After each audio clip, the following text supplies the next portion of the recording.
pressure situation where you have to make something happen. Just drive like hell and give it all we got.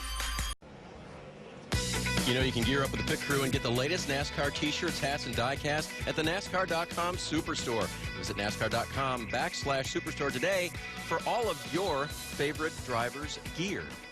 Doesn't matter who it is. It might be Ryan Sieg. He's there on the big screen. And he's on track at speed. Ryan so far has taken 7 laps. This will be the 8th time lap. And is looking about 16th right now.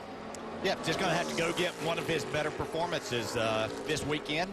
See where that puts him. You know, do everything they possibly can to find a way to put this car inside the top 10, and then hope some others may have some issues, and that would be enough to advance him on. 10 points behind, below the cut line right now. Remember, they'll take 8 from here. Shorter rounds in the Xfinity Series. I shouldn't say shorter rounds, a shorter number to start with. And these are the issues that put Sieg below the line. He was actually having a pretty good run at Kentucky, but twice got unlucky and got into the wall, and then speeding on pit road. Had a good run going at Dover also. Yep, self-induced right there, KP. That's easy to do, especially when they added more timing lines. Yes, and we've talked about it in the Cup Series and talked about it here, that these guys have to be almost perfect. Remember, they're one less round in the Xfinity Series than you were in the Cup Series, so they started in that round of 12 where you had to perform. Here in May for sure, a top 10 finish. Mike, thanks for catching up with him. Speaking of pretty good, you may have noticed at the top of our screen, 3-9er Ryan Sieg to the top of the board with a 29.72. And that a little bit goes back to what we were talking about earlier with the combined practices. If they rain out qualifying, if something happens, Sieg has put up a time. Footed, you've lost one of your tools right there. You've got to catch it with your hands. There's the man of the hour right now, Sieg at the top of the board.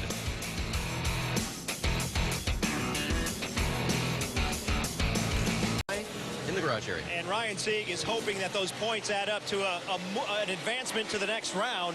You got to make up 10 points, but it looks like you've got a pretty fast race car right now. How do you look at your situation going into Friday night? Just try to get all we can get. The TCL Chevy is pretty good right now.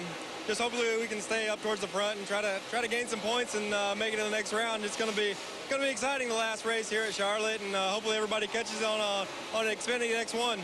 Well, we wish you the best of luck. Thank you. He's at the top of the speed chart, at least toward the top at this point in time on that lap. Just a couple of cars left on track to finish what they have done. Ryan Sieg, quickest in round 1. Take a look and see how all of the chase contenders did with their practice speeds there. See there near the bottom, there is Sieg. 6th for Daniel Suarez and 12th for Elliott Sadler, who have already won. The Chasers got the first 4 spots there, showing a lot of speed. We'll see what they can do a little bit later. That's one of the things coming up this afternoon on NBCSN. But coming... Yeah, he came down pit road once, Rick, but couldn't see his pit sign. Here's what he said about it. First saw the sign at all. Next week, we need a sign hanging off this box, an overhead sign. When we're coming in behind the guy in front of us, we can't get the sign out there because we'll hit that guy. So sign close to the wall when we're coming in right behind the guy who's in front of us. So he had trouble seeing it, but then he went back out on track, stayed out to lead a lap to collect a point, which who knows could be valuable later on, and then came back down to pit road to take his full service stop. Let's take a look. So this is Ryan Sieg coming down pit road. He knows it's in that general area, but he just can't quite find it, and is forced just to drive off. Many times a spotter will actually count a driver down. He'll start saying 10 away, 5, 4, 3.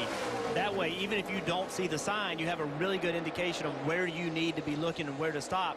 If you don't have that sign hung way out and you have cars pitted in front of you and behind you, it becomes very difficult to see it.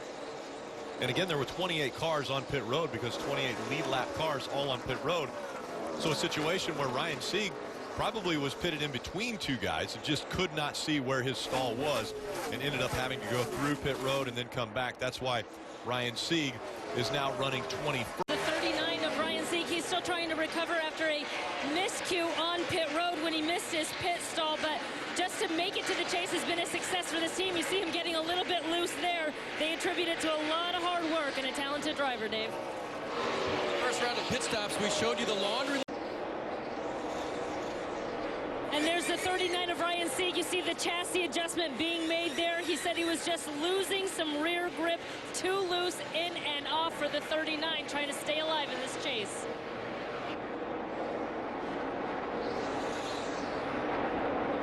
All the chasers working to do just that, stay alive. They want to be around when the round of 8 begins. We heard Brendan Poole had to come down pit road with no tachometer. A caution right now. If he could get a caution right now, he could find himself in position to move into this chase.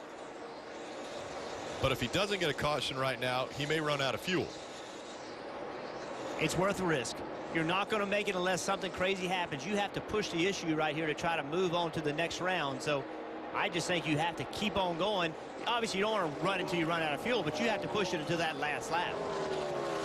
And the tiebreaker, if anyone ties and chase points, the tiebreaker is best finish. So right now, the free of Ty Dillon would have that because he ran second last week at Dover. So it's the best finish in the round. Right. And Ty Dillon would own that tiebreak. And it's going to be a penalty for Eric Jones, who was fighting to get into the chase. Yeah, but the fact that the caution come out saves Eric Jones. Right. Because the penalty now is basically tail end of the longest line. And with 3 cars in the lead lap, that's really no penalty. He's going to lose 1 or 2 positions. If that wouldn't have brought a yellow out, it would have been huge for the 20 car. Very lucky where that tire ended up. That is the 6th in-race infraction already this season for Eric Jones. How about how this affects the third? So while all of the pit stops were taking place, one of the big questions was the 39 and what was happening with Ryan Sieg. Kelly? Well, Rick, he was just about to come to pit road just behind the 20 car, who of course had the uncontrolled tire, which brought out the caution. So when the caution came out, they stayed out, but ultimately were worried he would run out of fuel, so they had to bring him down to pit road while the pits were still closed to fill him up. So he too will be sent back to the end of the longest line. I'll let Steve explain that part. Yeah, so the penalty for the 39, when you pit when pit road is closed, it's the tail end of the longest line. So it's kind of a double whammy, because not only will he have to give up his track position, but because he came to pit road, he's no longer wave round eligible. So he'll still be a lap down in the 11th position.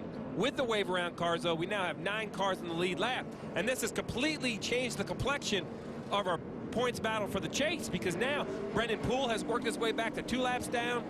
Ryan Reed 2 laps down. Darrell Wallace Jr. is still 4 laps. Their championship hopes are done. But when Ty Dillon looks in his A-post mirror, look who he sees. He sees a 39 of Ryan Sieg.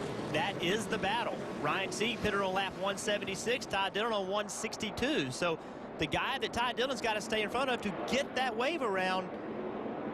Ty Dillon. And then Ty Dillon back in front of Ryan Sieg. They keep switching position. That fight for the free pass. Sieg.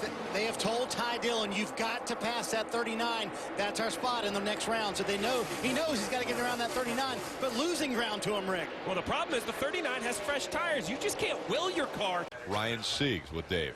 Yeah, but it's another good effort for them today, Ryan. Ultimately, the round was tough. You knew it was going to be. Your thoughts as you exit now?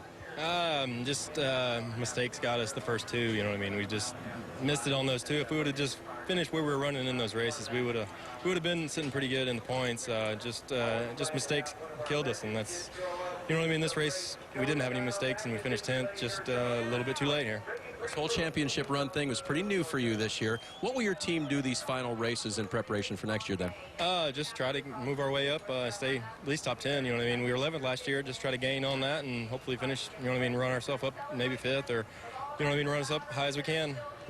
Did you enjoy this, or was it a whole lot more pressure than you ever expected? I enjoyed it. Just, you know what I mean? Just the mistakes, it really hurt us. You know what I mean? I had one last week, and the guys had one the week before. It just, it's been fun. You know what I mean? I just wish I got those back, but it is what it is. I just can't thank Tri-County Landscapes and everybody that came on board and helped us out getting here.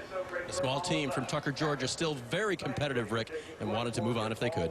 Yeah, Dave, tough situation for so many teams and so many drivers wanting to advance and have a shot at the championship. One driver who is moving on, standing by with Marty.